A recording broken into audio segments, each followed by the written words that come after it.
Magandang araw mga kaibigan. Isang kwentong muli ang aking ibabahagi sa inyo na tiyak nakapupulutan nyo ng aral. Pero kung bago ka pa lamang sa aking channel, ay pakilike po ng ating video. Paklik ng subscribe button, gayon din ng bell icon para lagi po kayong updated sa mga paparating pa na upload. Palabas na ng school si Amara pero parang gusto na ulit niyang bumalik sa loob ng school nang makita niya ang anak ng mayor na nasa may gate at nakatingin sa kanya. Pero naisip niya, bakit ba siya nag-a-assume? Baka hindi naman talaga siya ang inaabangan nito, kaya nagpatuloy lang siya sa paglalakad at nilagpasan nito. Pero agad siyang sinundan at sinabayan ng lalaki sa paglalakad. Bakit hindi ka nagpunta sa munisipyo? Ang tanong nito habang nakasunod sa kanya. Busy ako. Akmang sasakay na sana sa tricycle si Amara nang biglang kinuha ni Leon ang shoulder bag na nakasukbit sa balikat ng dalaga. Teka, bakit mo kinuha yung bag ko? Baliktad na ngayon kung kanina siya ang sinusundan ni Leon habang naglalakad. Ngayon naman, siya ang nakasunod dito dahil gusto niyang kunin ang kanyang bag. Binilisan ni Leon ang lakad hanggang sa nabuksan na nito ang kanyang kotse at iniligay sa passenger seat sa likod ang bag nito. Ano ba? Akin na yung bag ko. Ang inis na sabi ni Amara kay Leon habang nakatayo sa gilid ng kotse. Pero si Leon ay parang walang narinig at pinagbuksan pa nito ng pintuan ang dalaga. Pasok na. Hinawakan pa nito ang isang kamay niya at iginiya siya papasok sa front seat passenger ng kotse. Tila ba napaso si Amara sa hawak na ginawa ng lalaki sa kanya. Ang init ng palad ni Leon para makawala ang kamay nito sa pagkakahawak sa kanya ay agad siyang sumunod sa utos nito. Pumasok at umupo na siya sa loob ng kotse. Si Leon na ang nagsara ng pintuan ng kotse at agad na ding umupo sa driver's seat. Teka, saan ba tayo pupunta? Ang agad na tanong niya sa lalaki. Chillax, sweetie. Kakain lang tayo. Ang relax na sagot ni Leon. Na naman? Ang sagot naman ni Amara sa lalaki. Bawal kang magutom. Saka, pinagpaalam naman kita kay Mama Rose. Nagulat naman si Amara na tinatawag na din itong mama ang kanyang mama. Ang alam niya ay matagal nang yumao ang asawa ng mayor. Naisip na lang niya na baka namimiss lang nito ang yumaong ina, kaya nakikitawag na lang ito na mama sa kanyang mama. Pero naisip niya din na parang may mali. Bakit siya ang napagtitripang kulitin ng lalaki, kaya hindi siya nagdalawang isip na magtanong dito. Bakit mo ba ginagawa sa akin to? Ang seryosong tanong ni Amara kay Leon. Ha? Wala pa nga akong ginagawa sa'yo, kakain lang tayo. Alam kong gutom ka na at saka isa pa, hindi kita pwedeng ihatid ng gutom. Baka magalit sa akin si Mama Rose. Hindi makapaniwala si Amara sa mga nangyayari. Tila ba hindi siya pwedeng umangal sa kagustuhan ng lalaki. Hanggang sa nakaupo na sila sa isang restaurant. Si Leon na ang nag-order dahil nahihiya na naman siyang pumili. Habang inaantay ang order ay inilabas niya ang kanyang cellphone at bigla na naman itong inagaw ni Leon. Ano ba? Sumosobra ka na ha? Bakit ba agaw ka ng agaw ng gamit ko? Pero parang bingi na naman ang lalaki at hindi siya pinansin. Tiniray pang buksan ng cellphone niya pero buti na lang at nilagyan niya ito ng password. Anong password? Hindi na naman makapaniwala si Amara sa kapal na mukha ng lalaki at bakit kailangan pati password ng cellphone niya ay gusto pang malaman. Manigas ka, hindi ko ibibigay sa'yo. Hindi na siya nakapagpigil at nataraya na niya ang lalaki dahil sa mga pinaggagawa nito. Talagang naninigas na to, ang sabi naman ni Leon, pero hindi naman naintindihan ni Amara ang ibig sabihin ng lalaki. Ano ba? Akin na yung cellphone ko. Hindi pwede mag-cellphone habang kumakain. Wala pa naman yung pagkain ah. Huwag kang makulit, sweetie. Hahalikan kita dyan eh. At dahil sa sinabi ni Leon, ay napatahimik nito si Amara. Rumagasa ang kaba sa dibdib ni Amara dahil hindi pa niya nararanasan ang mahalikan na lalaki. Nakita naman niya na inilagay ni Leon ang cellphone niya sa bulsa ng suot nitong pantalon. Hindi na sila nag-usap hanggang dumating na ang mga order na pagkain. At katulad nung nakaraan na kain nila, ay parang pang-10 tao na naman ang in-order ni Leon. Dahil sa inis ni Amara sa lalaki, ay hindi siya kumikilos. Magmamatigas siya at hindi talaga siya kakain, kahit ang totoo ay nagugutom na din naman siya. Kumain ka na, hindi tayo aalis dito hanggat hindi ka kumakain. Tila nagpanting na ang tenga ni Amara sa lalaki. Sobra na ang pagmamandong ginagawa nito sa kanya. Tumayo siya at iniwan ang lalaki. Bahala na yung bag at cellphone niya. Kapag hindi iyon nakabalik sa kanya, ay magsusumbong na lamang siya sa mama niya or kaya kay mayor mismo para ipaalam ang ginagawang pangtitrip sa kanya ng anak nito. Nasa labas na siya ng restaurant nang bigla siyang niyakap ng lalaki mula sa kanyang likuran. Hindi naman agad nakagalaw si Amara sa ginawa ng lalaki. Halos pakiramdam niya ay triple na ang bilis ng tibok ng kanyang puso. Sorry na sweetie, ibabalik ko na yung cellphone mo. Tara na sa loob, kain na muna tayo, tapos ihahatid na kita, promise. Ang lambing pa ng pagkakasabi sa kanya ni Leon, tila ba sinusuyo siya. Inalis na nito ang pagkakayakap at tumarap siya sa lalaki. Pero hindi niya inaasahan ang sumunod na ginawa ni Leon. Hinawi nito ang kanyang buhok at inipit sa likod ng kanyang tenga. Tila ba nakuryente si Amara sa ginawa nito. Halos hindi na siya makagalaw at makapagsalita hanggang sa hawakan na lamang ni Leon ang isa niyang kamay at hila siya papasok ulit sa restaurant at napasunod din naman siya. Ibinalik na nito agad ang kanyang cellphone pagkaupo pa lamang nila. Akmang lalagyan siya ng pagkain ni Leon sa plato pero agad niya itong pinigilan. Ako na, ang sabi ni Amara sa lalaking makulit na anak ng mayor. Tahimik naman ang pagkain nila hanggang sa matapos. Nakasakay na sila sa loob ng kotse hanggang sa makarating na siya sa labas ng bahay ni na Amara. Bukas sunduin kita ulit? Ang pag-imporma ni Leon sa dalaga. Bakit mo ba ginagawa sa akin to? Ang inis na tanong ni Amara. Sweetie, sinagot ko na yan kanina. Ang tanong na yan, inuulit mo na naman. Ang relax na namang sagot ni Leon. Dahil hindi naman tama ang ginagawa mo. Parang namimilit ka na eh. Saka nagsisinungaling ka pa sa akin nung last time sabi mo susunod tayo sa group dinner. Pero wala naman palang ganun. Kaya sumama ako sa'yo. Tapos yung ginawa mo kanina, imbes na pagsakay ko sa tricycle, ay bigla mo namang kinuha yung bag ko at pinilit mo naman akong pinasama sa'yo. At ang malala, pati yung cellphone ko, basta mo na lang pinapakialaman, personal at private property ko yun. Hindi na napigilan ni Amara ang sarili at sunod-sunod nang lumabas sa mga bibig niya ang reklamo sa ginagawa ng lalaki sa kanya. Hindi naman agad nakasagot si Leon sa mga sinasabi ng dalaga. Pero ilang saglit pa ay nagsalita din ito.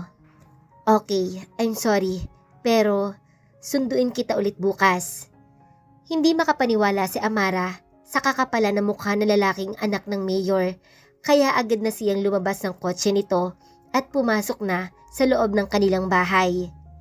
Dumiretso agad siya sa kanyang kwarto at halos pabagsak niyang inilapag ang kanyang bag sa may kama dahil talagang naiinis na siya sa ginagawa sa kanya na lalaki na tila ba hindi siya nito binibigyan ng choice. Para mawala ang pagkakayamot ni Amara ay agad siyang naligo at baka sakaling mawala ang pagkainis na nararamdaman niya sa lalaki. Agad siyang dumapa sa kama pagkabihis niya at kinuha ang kanyang cellphone. Naisip niyang tingnan kung may social media account ba si Leon, pero bago pa man niya ma-search ay nakita niya na may friend request na pala itong isinend sa kanya. Pinag-isipan niyang mabuti kung i-accept ba niya ito, pero siguro wala namang masama dahil Facebook lang naman yon. Hindi rin naman siya active sa pagpo-post, so pinindot na niya ang accept button. At syempre, dahil inaccept niya ang friend request, ay tiningnan niya ang profile nito. Wala namang ibang makita, puro mga project lang ng ama niya na pinopromote nito. Naku, mukhang may balak din atang pumasok sa politika sa isip-isip niya. Bigla naman niyang naalala na parang may kinalikot or may tinype si Leon sa cellphone niya. Kaya kinalikot din niya ito at hindi nga siya nagkamali. Nakita niya agad ang number ng lalaki na nasa unahan pa. Talagang nasa contact list niya. Pero ang nakakapag-init ng ulo ay ang nilagay nito na pangalan ay A. Leon, your boyfriend call me. At para talagang sinadyang lagyan na lalaki ng A sa unahan para makita niya agad-agad at ang malala ay nagkaroon pa siya agad ng instant boyfriend. Dahil sa inis at pagkabigla ay agad siyang nag-type ng message. Tumigil ka na please, huwag mo na akong sunduin bukas. Huli na nang ma-realize niya na nabigla siya sa pag-text sa lalaki. Pero tiningnan naman niya ang pinadalhan niyang message. Sa tingin naman niya ay maayos naman ang pinadala niyang text message sa lalaking anak ng mayor. Kahit na naiinis siya sa lalaki ay kailangan niyang magpigil dahil nga sa boss ng nanay niya ang ama nito at ayaw din niya na siya ang pagsisimulan ng gulo kung sakali man. Maya-maya pa ay tumunog ang cellphone niya. Tanda na may na-receive siyang message.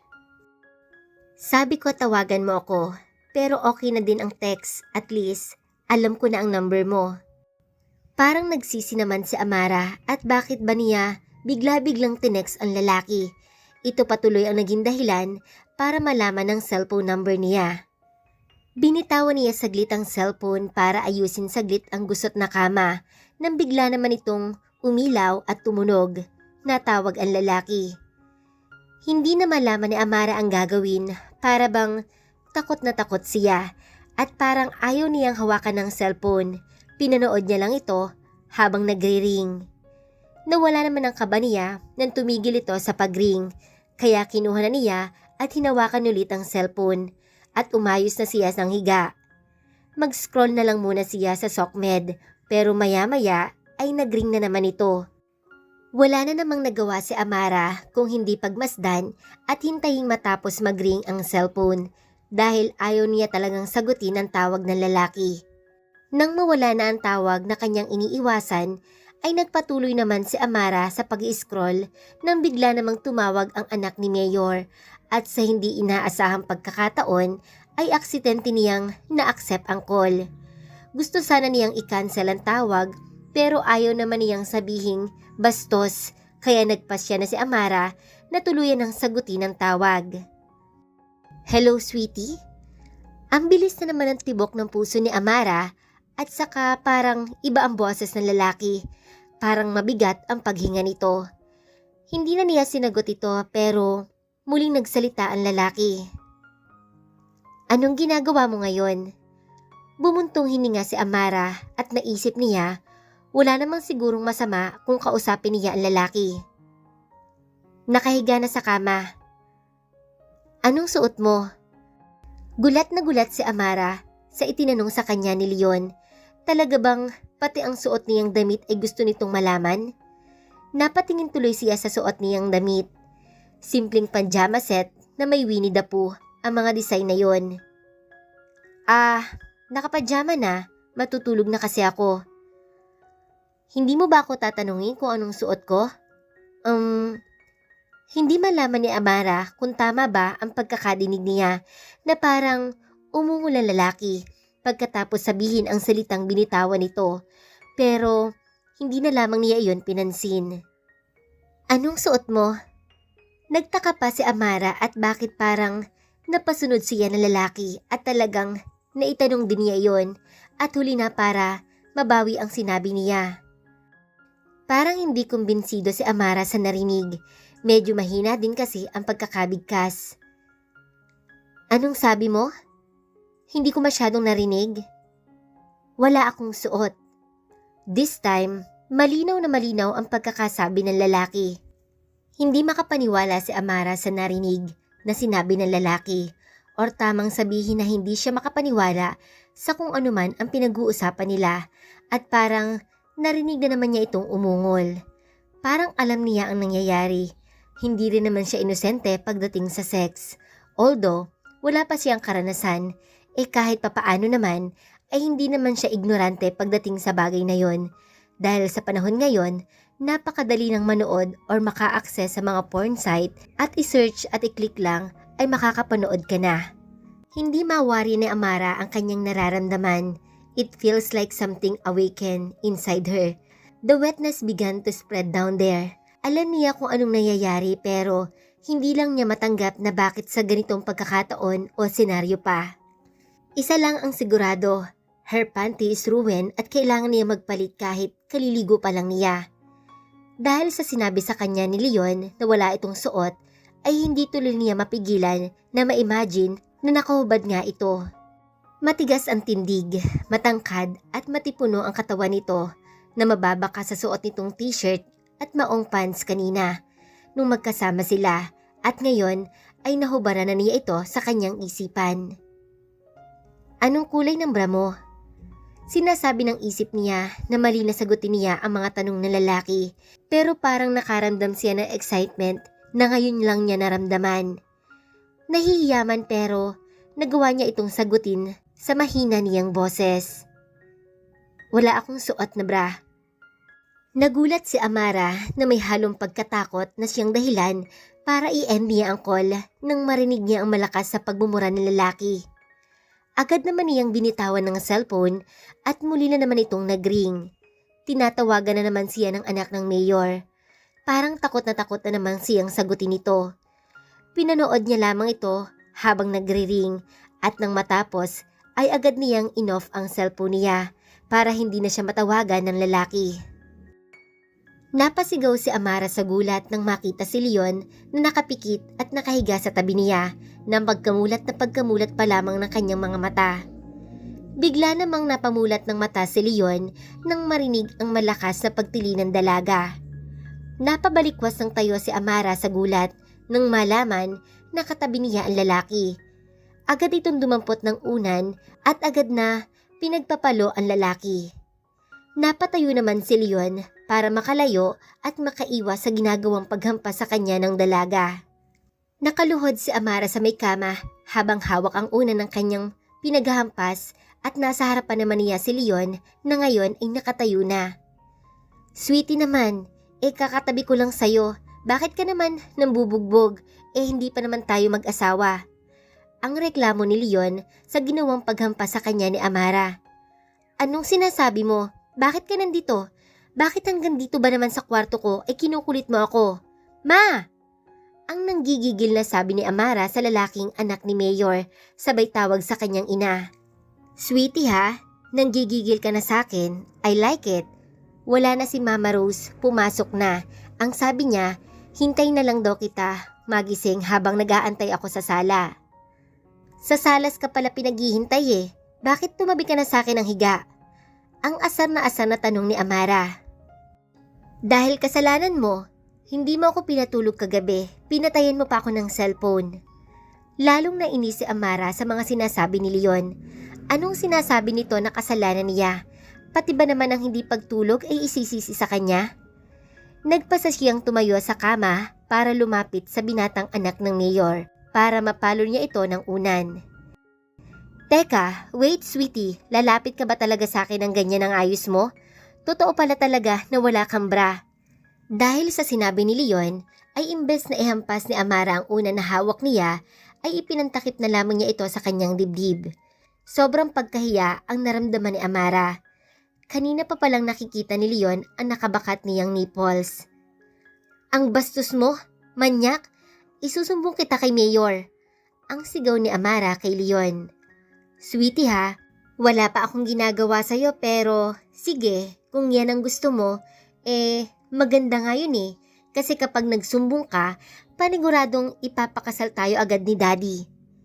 Lumabas ka na nga dito, ang halos pasigaw na sabi ni Amara sa lalaki. Okay, hintay na lang kita sa salas. Sabay labas ni Leon sa kwarto niya. Hindi makapaniwala si Amara sa mga nangyayari. Kaya sinampal niya ang isang pisngi at baka nananaginip lang siya. Pero gising talaga siya dahil masakit. Walang hiya talaga ang anak ni Mayor. Ang sabi niya ay huwag na siyang sundin sa school, pero mas malala ang nangyari. Ngayon naman ay sa mismong kwarto na siya sinusundo at ang masakla pa tinabihan pa siya ng higa sa kama. Iniisip pa niya kagabi kung papaano niya ito maiiwasan, pero dahil sa sobrang nakakahiyang tawag na naganap sa kanila kagabi, hindi niya akalain na pagmulat ng mga mata niya ay mukha agad ng lalaki ang mabubungaran niya. Hindi malaman ni Amara ang gagawin. Kailangan pa niyang maligo. Shit, wala siyang banyo sa loob ng kwarto at tiyak makikita siya ni Leon kapag nagpunta doon dahil nasa sala ito ngayon at hinihintay siya. Inis na inis si Amara dahil kailangan niya patuloy magsuot ulit ng bra tapos huhubarin na naman niya kapag nasa loob na siya ng banyo. Pero naisip niya naman na pwede rin naman palang takpan ang kanyang dibdib gamit ang tuwalya para hindi na bumakat dapat ang bumakat. Nagpakawala si Amara ng isang malalim na buntong hininga bago tuluyang lumabas ng kwarto. Agad naman niyang nabungaran si Leon na prenteng nakaupo sa sopa habang nagse-cellphone. Ang kapal talaga ng mukha sa isip-isip ni Amara.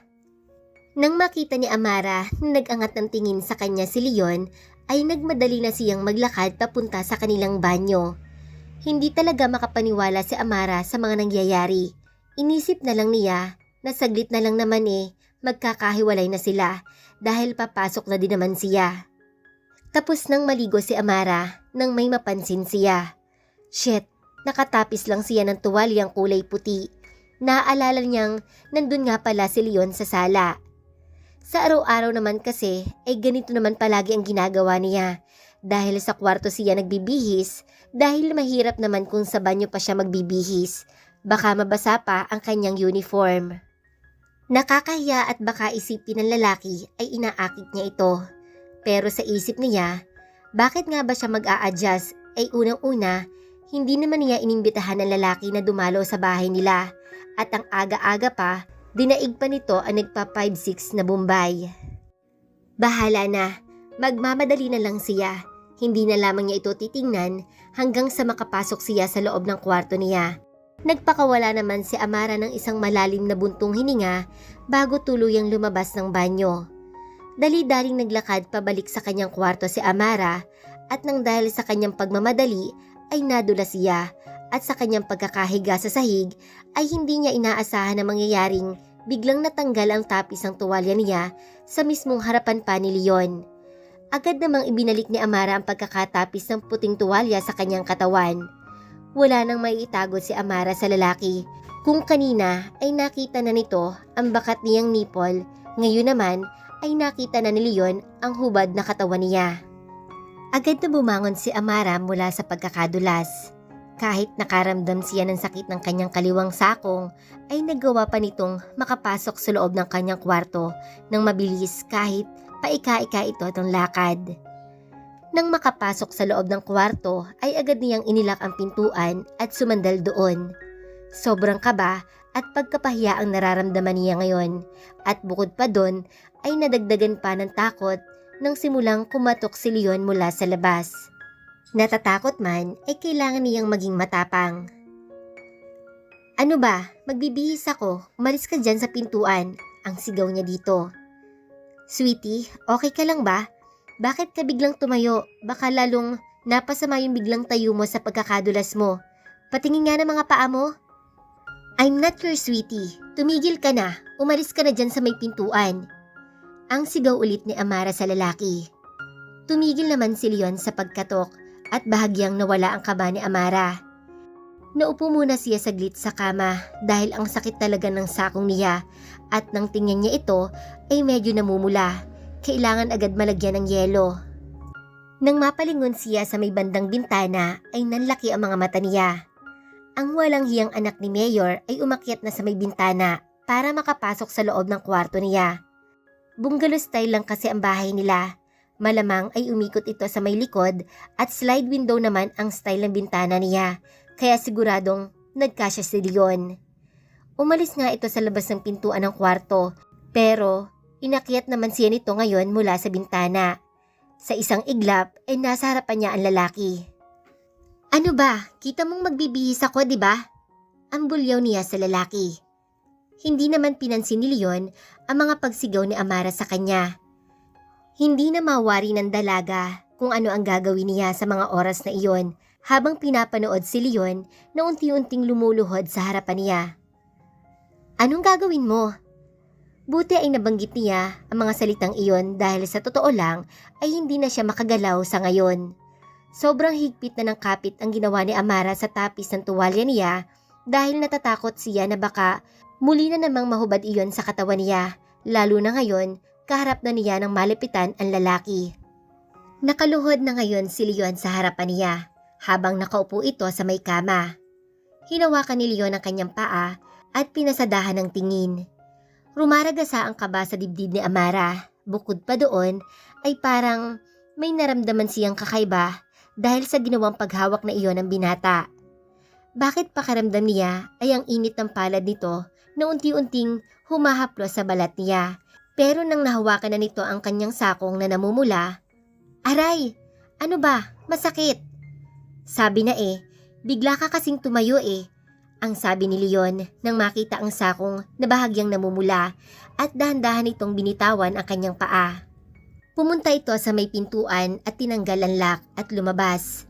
Pero agad din naman itong bumalik na may dalang ice cube tray. Muli itong lumuhod sa harapan ni Amara at kinapa ang suot nitong maong na pantalon at may inilabas na nakatuping panyo.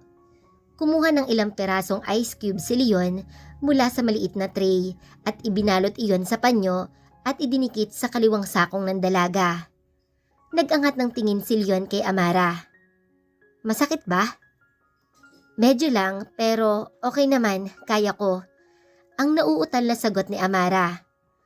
"Huwag ka kasing nagmamadali, imbes na ibang aray ang nararamdam mo, na-injured ka tuloy." "Ano bang ibang aray?" Hindi naman siya sinagot ni Leon pero ngumiti ito ng nakakaloko. "Kaya ko na yan, pwede ba? Magbibihis muna ako?" Ang wika ulit ni Amara dahil hanggang ngayon ay abot-abot pa rin ang hiya niya dahil nakatapis pa din siya ng puting tuwalya. "Okay," ang sagot naman ni Leon.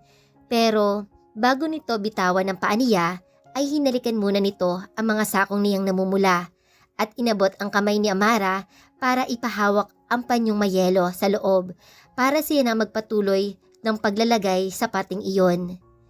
Tumayo na at tuluyan lumabas ang kwarto si Leon at isinarado ang pintuan.